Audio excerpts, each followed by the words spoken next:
Hey guys, welcome back to today's video. Today is Wednesday, July 13th, 2022, and today we are going to be talking about the state of Nevada and a new Hill Emerson College poll that has just been released that shows some pretty interesting results for both the Democratic Party and the Republican Party, both in positive and negatives for both sides of the aisle.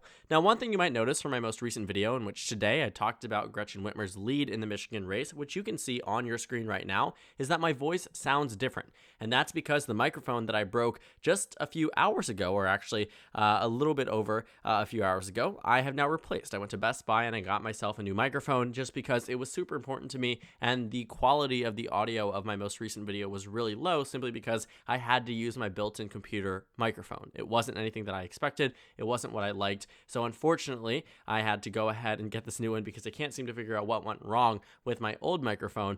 It's definitely going to be a lot of tinkering, but I'm glad that I have this one for you guys because I'm going away and out of town tomorrow. I'm going to be heading over to West Virginia, so that'll be quite fun. I'm giving you a little bit too much on my personal life, but I guess another personal thing is that I'm going to the White House tomorrow. I'm going to be meeting with Vice President Kamala Harris's Chief of Staff. Now, this is something through school. It's an amazing opportunity. It's super exciting. So I'm going to be heading over to the White House tomorrow. I had to fill out a bunch of forms and everything, so that's really cool. Really excited. Haven't stepped foot there since the Obama presidency. So I guess that's a little update on myself. It should be a lot of fun, and let's go ahead and pour right into this video.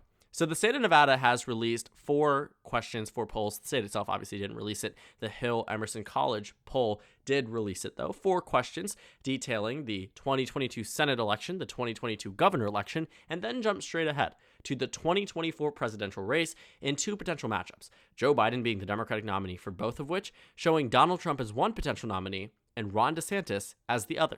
Now, this is the first time that we have seen Ron DeSantis' name used in substantial polling in a major swing state. Nevada is a state that is typically very hotly contested. You find over $100 million is routinely spent here, whether it's the primary or the general election, and it's always very competitive. Democrats typically win here, but what we have seen now is that Ron DeSantis' name is being thrown into the arena in a state that Democrats won in 2020 and is actually taking the lead, which means that DeSantis is already being taken as this pollster or as this candidate that can be used in polls and is a credible 2024 and viable candidate at that.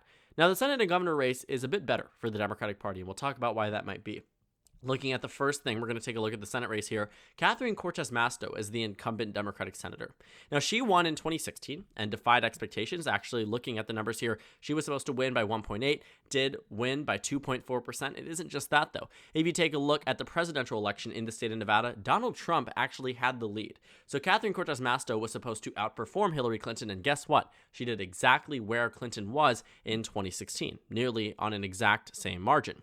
You go back to 2012 and you find that the poll suggested that Barack Obama was only going to win in the state of Nevada by 2.8%. You head back to 2008, they suggested that Obama was only going to win by 6.5. He won in 2008 by 12.5, won in 2012 by 7 points. Hillary Clinton outperformed the polls by 3 points, and then in the Senate race, Catherine Cortez Masto outperformed the polls yet again.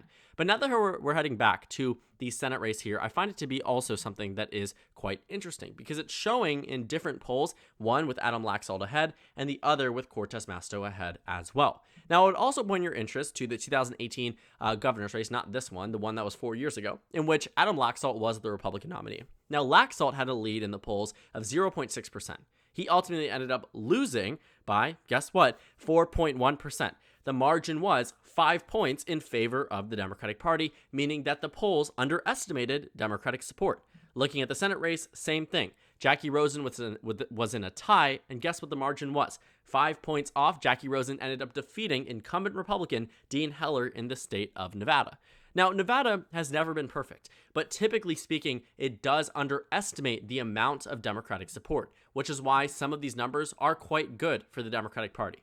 Now, looking at the presidential numbers, though, in 2020, this is where we really started to see things sort of get a bit difficult because the polls seem to be pretty accurate, but they again did underestimate the Democratic Party's actual margin. Now, Real Clear Politics, I don't think, has the fully updated numbers. It was 2.7%, I think, the last time they updated it. But according to the New York Times and other news networks, that it is 2.4%. At the end of the day, it really doesn't matter. But I will say that 2020 seemed to be very, very spot on, seemed to be very close to what the actual margin was, which is quite impressive. But no matter what you look at, whether it's the accuracy of the 2020 election results in the polls, or you take a look at the underestimation of Democratic support in the state of Nevada, these numbers are good for the Democrats in these two individual races. The Senate race shows Cortez Masto with a 3-point lead over Adam Laxalt. Adam Laxalt, arguably one of the best GOP nominees that they have had thus far. I mean, you look at Herschel Walker, you look at other candidates across the state, even some states where it shouldn't even be competitive, such as Ohio, where J.D. Vance could potentially lose the Senate race there. I don't think he will, but the fact that it's a 1 in 5 chance that he does so is not at all a good result or a good sign for the Republican Party in that race. I do think J.D. Vance will win. Republicans do as well, but there's also something to be said about the inability to lock down that race. There's also something to be said about the inability to lock down Pennsylvania, a state that Republicans currently hold, because Dr. Oz is the Republican nominee. You take a look at many other races, Blake Masters in Arizona, all of these candidates seem to be really piling up as poor choices for the GOP, except for Adam Laxalt, who I think is one of the strongest and, in fact, probably the best GOP recruit for a swing race in the 2022 midterm elections. Yet, unfortunately for him, he is still down 3 percentage points across the state. This comes as a result of new numbers also out of the governor's race that show the incumbent Democratic governor, Steve Sisolak, who has a moderately high approval rating, at a lead of 4 points over Joe Lombardo. Now, the state of Nevada has never shied away from voting for the Republican Party in red wave years. If you take a look back at history in 2014, Brian Sandoval, as the incumbent Republican governor, won 71% of the vote. Yes, you heard me correctly. You take a look back at the 2010 governor's race, that victory was only about 12 points. Now, 12 points in 2010 is impressive in Nevada. Knowing that Obama won the state by 13 points 2 years prior, this is a good result for the GOP. In fact, very impressive. But nothing could have prepared me for this 50-point margin in the state of Nevada, in a state that voted for Obama in 2012, voted for Clinton 2 years after this election, but was so willing to elect Brian Sandoval with 71% of the vote. It is one of the best showings we have seen for a Republican in a contested swing state ballot in United States history, and it happened in recent history. Safe GOP 10 times over. A 47-point margin in the state of Nevada. Very, very impressive for the GOP, to say the least. But looking at 2022, a year that could potentially rival 2014 in terms of its red wave or generic ballot victory for the GOP, Steve Sisolak, the Democrat, maintains this 4-point lead. And it's not the only poll that shows him in a lead. In fact, only one poll shows Joe Lombardo ahead, and it's a poll from April 2nd through April 6th. Things could have changed since then, and they very likely did. Now, this part is really where we talk about how the Democratic Party is doing well in these two governor's races, two governor and Senate races, how this is good for them for 2022. But where does the point come in about the double-edged sword? Well, I'm sure you don't remember, or I'm sure you don't forget, you haven't forgotten. I don't know why I was talking that way. I'm sure you haven't forgotten about the presidential election numbers that they ran in the state of Nevada that coincided with this ballot. Now, keep in mind, the questions that were asked here were amongst 2,000 regular voters. 2,000 regular voters that answered questions together about Senate, governor, and president. So when you see these numbers, these are the same voters that are willing to back the Democrat Cortez Masto by 3, willing to back the Democrat Sisolak by 4. But when it comes down to the presidential expectations and presidential margins here, Donald Trump and Ron DeSantis defeat Joe Biden as a potential Democratic nominee. Now, this is not a good sign for the Democratic Party for 2024. And as much as the Democratic Party would like to focus on 2022, everything that happens now becomes an indicator about what you can expect in 2024. We are constantly told that the midterms are not an accurate indication of what you can expect in a presidential margin, and sometimes, or a presidential election. And sometimes that's accurate. But if we see similar levels of popularity, generic ballot, national numbers for Biden that we are seeing today in 2024, then it is reasonable to predict that voters are going to vote the way they were 2 years prior, or where we are right now. I don't doubt that the numbers will change ahead of 2024, but it is also something to be said that amongst the voting group today that will willingly elect a Democratic governor, a Democratic senator, but will vote for Trump, but will vote for DeSantis, what does this tell me?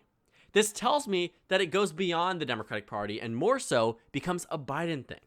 It more so becomes an issue about President Biden and an issue that Democrats haven't seemed to resolve. Looking at the Biden job approval rating, it doesn't at all correlate with some of these numbers that we are seeing. Why is the Senate race in play in Nevada when Biden won the state by just 2.4%? And it's not just this one. Why is Pennsylvania close when there's a Republican incumbent?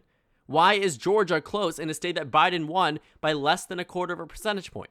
Why is Arizona close? In fact, with the Democrats in the advantage in a state that Biden only won by just over 1/4 percentage point.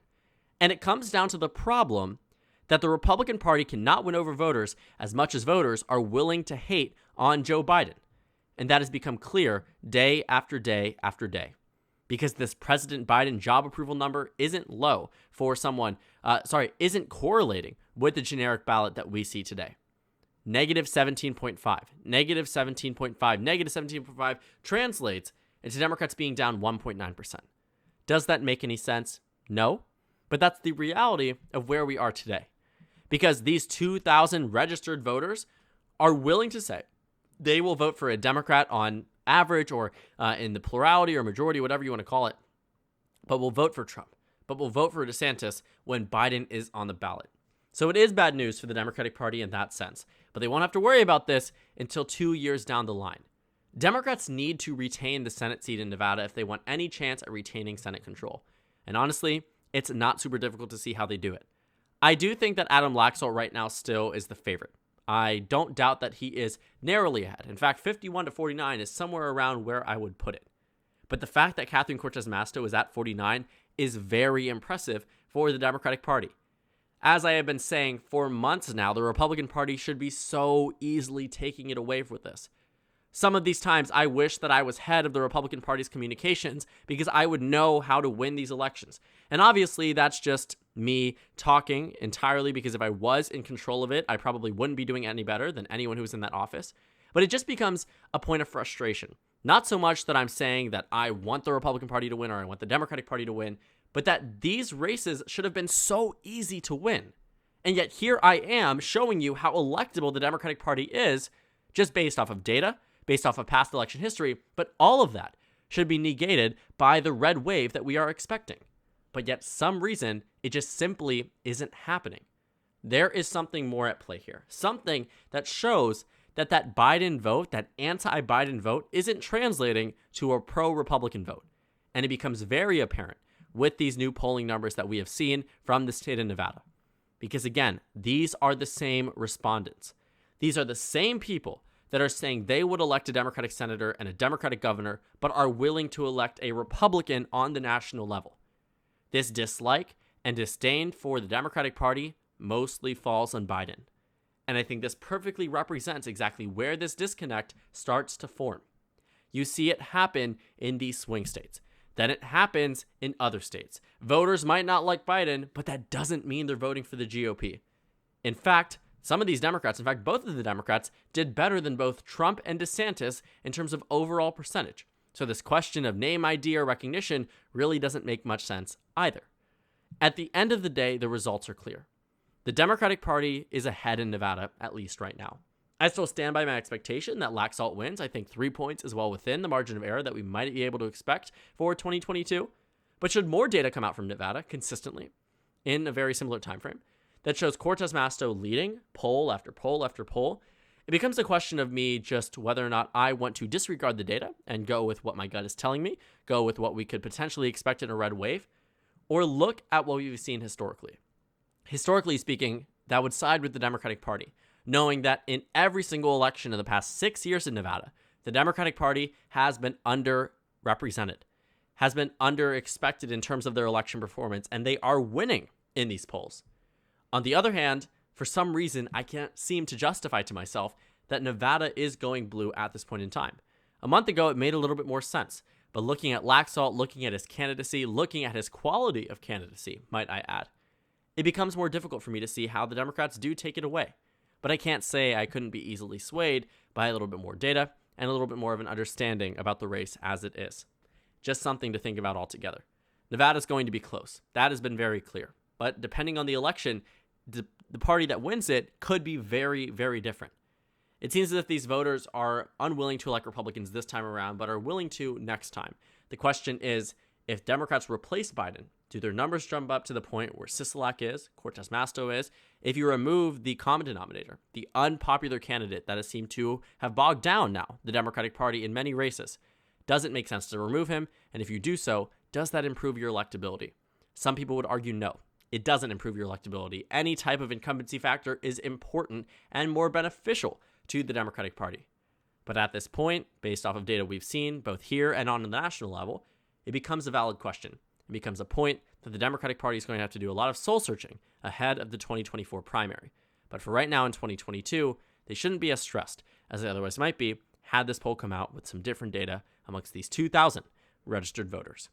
So thank you guys so much for watching this video. Make sure to comment down suggestions below. Subscribe on the left if you haven't already, and check out the Instagram and Twitter. At the bottom left of the screen, there's also a Discord server for you to go ahead and join. On the screen, there's a video you can watch, and then a playlist for my 2022 Senate election analysis videos. Again, thank you guys so much for watching, and I will see you all tomorrow.